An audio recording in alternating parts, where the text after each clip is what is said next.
माता रमाई जयंती चिराई हो, माता रमाईचा विजय असो, माता रमाईचा विजय असो, माता रमाई जयंती चिराई हो, माता रमाई जयंती चिराई हो.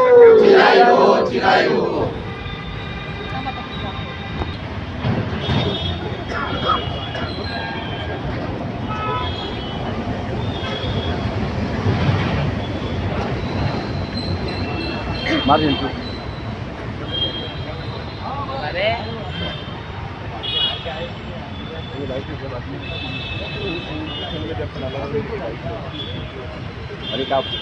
सन्माननीय पदाधिकाऱ्यांनी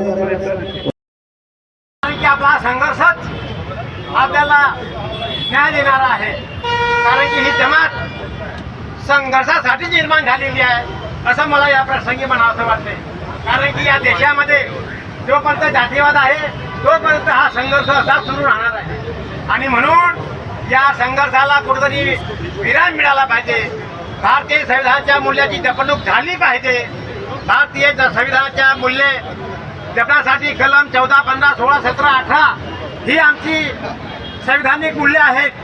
त्यात आम्हाला धर्म, जात आणि आर्थिक बाबी आणि सोबतच आपण जिथं कुठं राहू तिथं आपलं पोषण करू, शोषण करू आणि आपल्यासाठी संपत्ती निर्माण करू, आपण कुठे घर बांधू.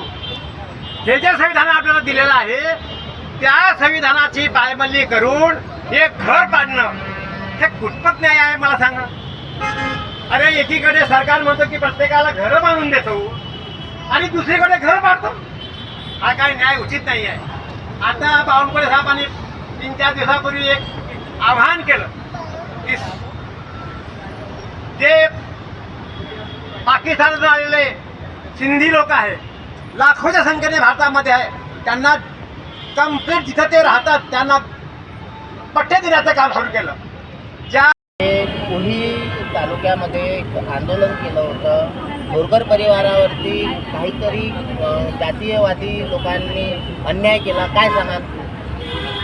23 जानेवारीला या बोरकर परिवाराचं नोटीस देऊन इथल्या सरपंच नरुले व सचिव भोयर यांच्या आदेशानावे बुलडोजर लावून घर जमीनदोस्त करण्यात आले. त्यांचं पोटा पाण्याचं साधन असलेलं दुकान हे सुद्धा जमीनदोस्त करण्यात आले. आणि हे प्रकरण आम्हाला 24 तारखेला माहीत झालं.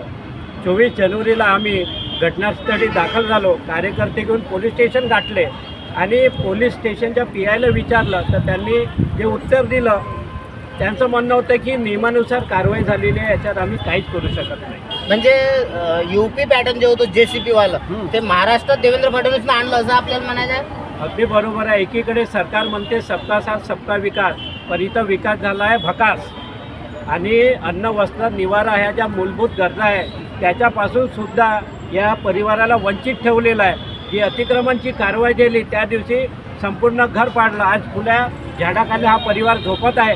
त्यांचं शिजलेलं अन्न, यांचा 13 महिन्याचा नातू आहे, त्याचं जे काही साहित्य होतं, स्वयंपाकाचं साहित्य, कपडे हे सुद्धा त्यांनी जप्त करून नेले. ही कारवाई देशपूर्ण आहे, जातीपूर्ण आहे आणि म्हणून आम्ही हे आंदोलन इथे नागपूरला आयोजित केलं. आपल्या नागपूर ग्रामीणचे SP हर्ष पोद्दार आहे, याच्यासोबत आपण भेट वगैरे घेतली का? हो, आम्ही 30 जानेवारीला जे पोलीस अधीक्षक आहेत यांच्या कार्यालयामध्ये नागपूरला गेलो. आणखी माझ्यासोबत शहर अध्यक्ष मंगेशभाऊ वानकडे होते आणि 2-4 कार्यकर्तेसुद्धा होतात. आम्ही त्यांची चर्चा केली. त्यांनी सांगितलं की या प्रकरणाची आम्ही तपास करीत आहोत आणि लवकरच हे तपास करून आम्ही गुन्हा दाखल करू. परंतु 30 जानेवारीला सुद्धा त्यांनी टाळवटोलीचं उत्तर दिलं आणि म्हणून आमचं समाधान झालं नाही. म्हणून 31 जानेवारीला कुळी तहसीलवर आम्ही जन आक्रोश मोर्चा हजारोच्या संख्येमध्ये घेऊन गेलो आणि तिथं हा जन आक्रोश मांडून आम्ही तिथल्या तहसीलदारांना विचारणा केली की ही कारवाई तुम्ही कशी केली. आणि तहसीलदारांनी सुद्धा जे आम्हाला उत्तर दिलं ते समाधानकारक नसल्यामुळे आज आम्ही माननीय जिल्हाधिकारी यांना निवेदन देऊन या संविधान चौकामध्ये 1 दिवसीय धरणं आंदोलन आयोजित केलं.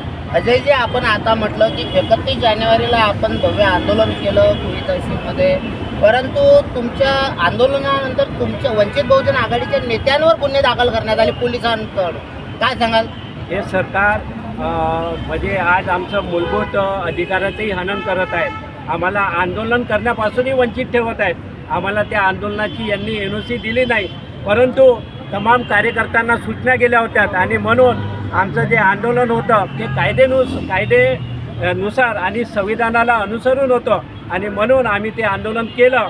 आम्हाला गुन्हा दाखल झाला त्याची पर्वा नाही. लोकांच्या कल्याणासाठी आणि मानवतेसाठी आम्ही हा आमचा लढा सदैव उभा ठेवू आणि लढत राहू.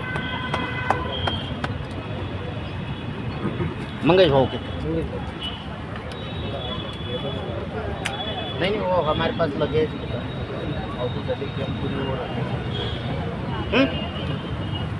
मंगेशजी, आपण 31 जानेवारीला कृषी तहसीलमध्ये आंदोलन केलं. आपल्यावरच वंचित बहुजन आघाडीच्या नेत्यांवर कार्यकर्त्यांवर गुन्हे दाखल करण्यात आले. काय वाटतं आपल्याला, कोणाची भूमिका असेल यामागे?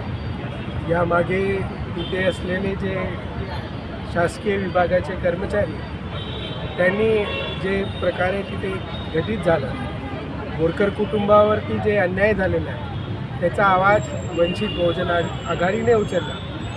ही कुठेतरी लोकशाहीला संपवण्यासाठी आणि आपली हुकुमशाही पद्धती जे मनुवाद इथे आपण जे बसवून झालेला आहे, आपण पाहू की 26 जानेवारीला गिरीश महाजनसारखे ते आपण त्यांचे पालकमंत्री राहू ते तिथे बाबासाहेब आंबेडकरांचं नाव नाही घेत. आणि कुठेतरी दुसरीकडे आमची अंजलीताई भारती हे एक वाक्य काय करते त्यांच्यावरती गुन्हा नोंदवतो.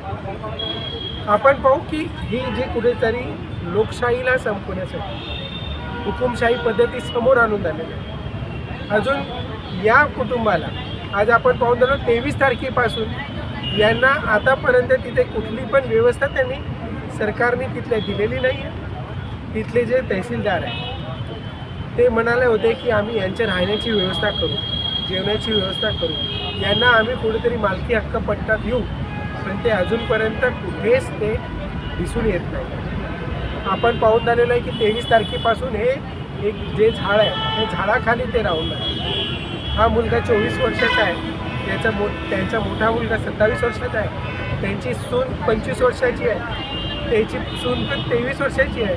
म्हणजे बोरकर फॅमिलीमध्ये एकूण 6 लोक राहतात, त्यांचे एक 13 महिन्याचा मुलगा पण आहे. त्यांना काही अगर झालं त्याची जिम्मेदारी कोण घेणार? तिथे पोलीस प्रशासन बी यांना पोलीस प्रोटेक्शन नाही. म्हणजे जे गैरराज्यदार आहे ते लोकांना काय समजून त्यांनी सोडलेलं आहे मला हे समजत नाही. म्हणजे कदाचित वंचित बहुजन आघाडीने यामध्ये सहभाग घेतला नसता तर पुन्हा एकदा खैरलांजी होऊ शकलं असतं असं आपल्याला म्हणायचं आहे का? 100% हे खैरलांजीच झालं असतं आणि यांना जर ते न्याय आता पण नाही मिळाला.